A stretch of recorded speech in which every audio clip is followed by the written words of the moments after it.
राधे राधे। जय जय श्री राधे। श्री हरिवंश राधा वल्लभ लाल की जय हो।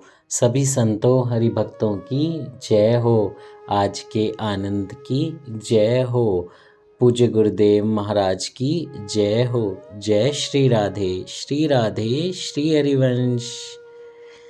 राधा श्री राधा श्री राधा श्री राधा राधा राधा श्री राधा श्री राधा श्री राधा राधा राधा श्री राधा श्री राधा श्री राधा राधा राधा श्री राधा श्री राधा श्री राधा राधा। जय जय श्री राधे।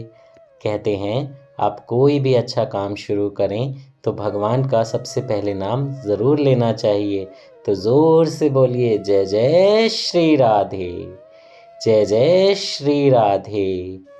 तो आज हम अपनी रसिक अनन्य माल से जो कथाएं हम श्रवण कर रहे थे, आज हम अगला करेंगे। उससे पहले बहुत बहुत स्वागत है आपका हमारे चैनल संत चरित्र में। तो चरित्रों की कथाएं, संतों की कथाएं, हमारे प्यारे भक्तों के चरित्र बहुत ज़रूरी हैं सुनने। कहते हैं अगर आप पढ़ नहीं सकते और आप सुनते हैं तो उससे भी बहुत भगवान जो हैं वो प्रसन्न होते हैं। आज ऐसे ही बहुत प्यारे चरित्र श्री विट्ठल दास जी, जो हमारे प्यारे हरिवंश महाप्रभु के कृपा पात्र हैं, उनकी कथा का हम श्रवण करेंगे। ठीक है। जय जय श्री राधे।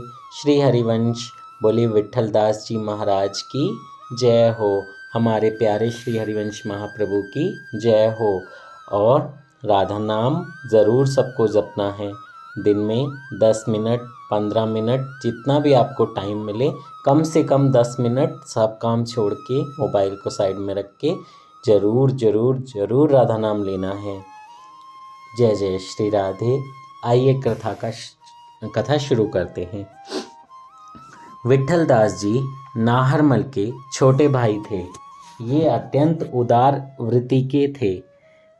इन्होंने गोस्वामी श्री हित हरिवंश जी द्वारा प्रकटित श्री हित धर्म की दीक्षा उनसे देववन में ही प्राप्त कर ली थी तथा गुरुवर्य द्वारा दी गई शिक्षाओं को बड़ी दृढ़ता के साथ अपने जीवन में उतारना प्रारंभ कर दिया था।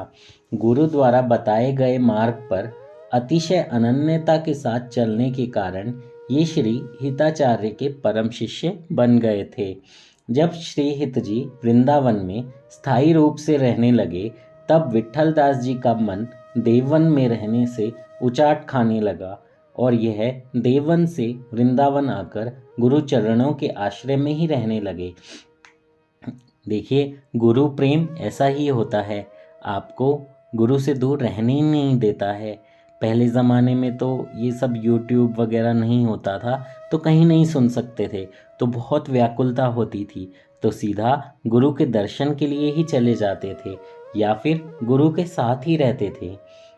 यहाँ आकर नित्य प्रति श्री गुरु के दर्शन करना और उनका उचित अमृत लेने के बाद ही प्रसाद ग्रहण करना, इन दो नियमों को इन्होंने अपनी दैनिक चर्या में अनिवार्य रूप से सम्मिलित कर लिया था।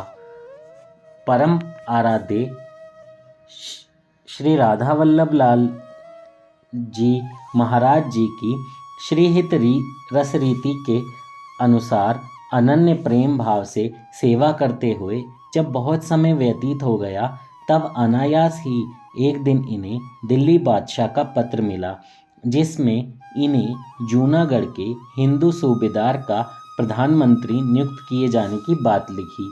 पत्र पढ़कर ये बड़े असमंजस में पड़ गए कि मुझे अब क्या करना चाहिए।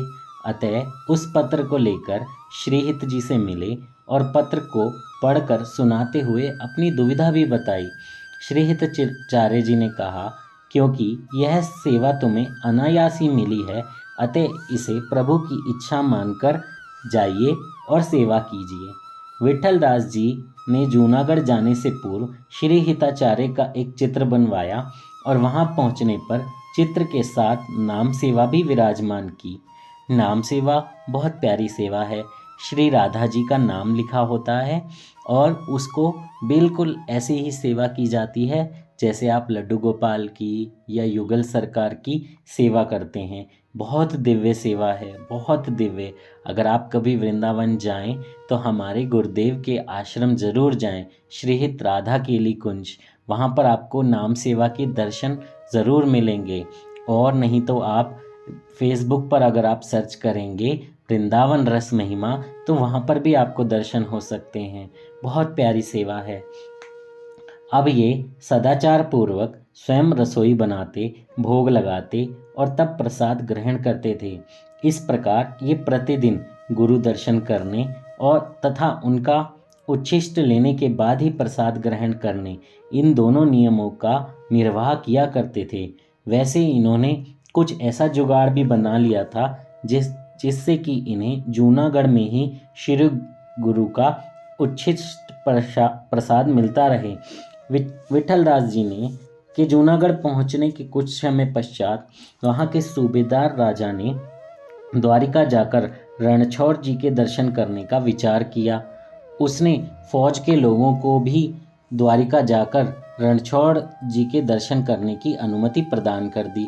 अतः फौज के प्राय सभी लोग दर्शन करके लौट आए, किंतु विठलदास जी वहां गए नहीं।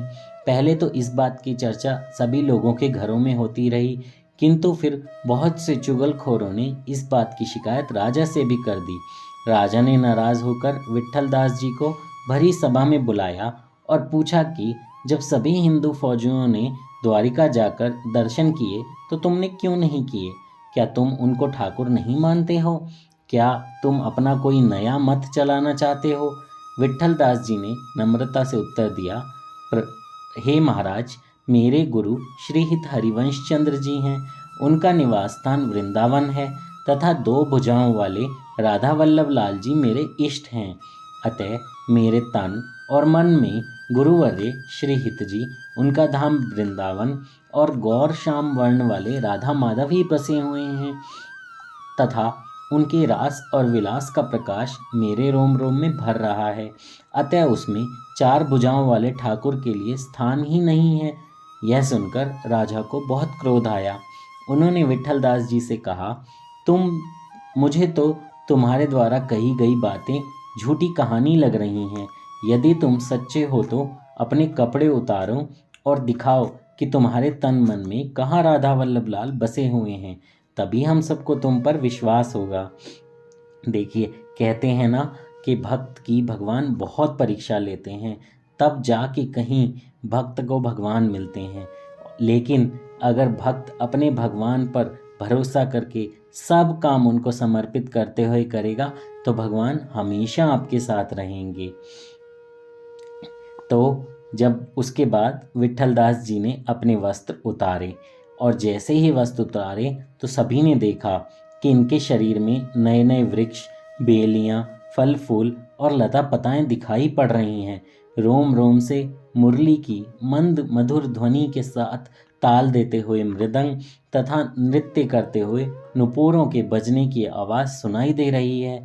यह देख सुनकर सब उपस्थित लोगों को परम आश्चर्य हुआ और राजा तो सिंहासन से उठकर इनके चरणों में ही लिपट गया। उन्होंने विठलदास जी से कहा, आप तो बहुत पहुंच गए हो, आपकी बराबरी कोई नहीं कर सकता। मैंने तो आप जैसी अनन्यता ना कभी देखी है ना कभी सुनी है। साथ ही प्रार्थना भी की कि मेरा अपराध क्षमा करके मुझे शिष्य बना लीजिए। विठलदास जी ने भी राजा की विनम्रता पूर्ण वाणी को सुनकर उन्हें सम्मान देते हुए अपनी कोमल वचनावली से प्रेम की उपासना में अनन्यता के महत्व को समझाते हुए उनके अज्ञान को नष्ट कर दिया। उस दिन से राजा इनका बहुत आदर करने लगा। उसने हृदय से इन्हें अपना गुरु मान लिया था। वह नियम से इनका उपदेश सुनता और उसे अपने जीवन में उतारने का यथासंभव प्रयास करता। वह कभी भी इन्हें अपने घर पर किसी के द्वारा नहीं बुलवाता था, स्वयं इनके घर जाकर इनके दर्शन का लाभ लेता था। उसने राज्य संबंधी तथा परमार्थ संबंधी संपूर्ण काम इन्हें सौंप दिए थे। तथा अपनी धन संपत्ति भी इनके चरणों में अर्पित कर दी थी।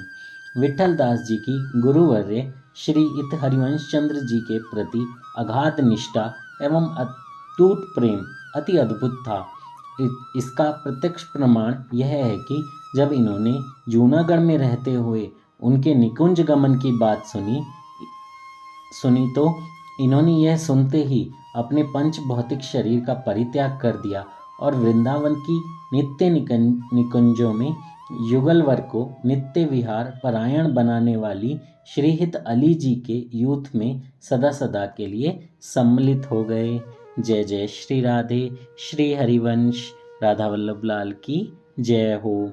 बहुत बहुत बहुत बहुत प्यारी कथा हमने अभी श्रवण करी श्री विट्ठल दास जी की।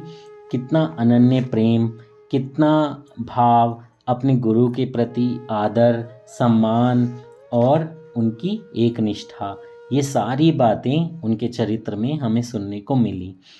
जय श्री राधे। श्री हरिवंश। इस कथा को हम यहीं विराम देते हैं। अगर आपने हमारे चैनल को सब्सक्राइब नहीं किया है तो सब्सक्राइब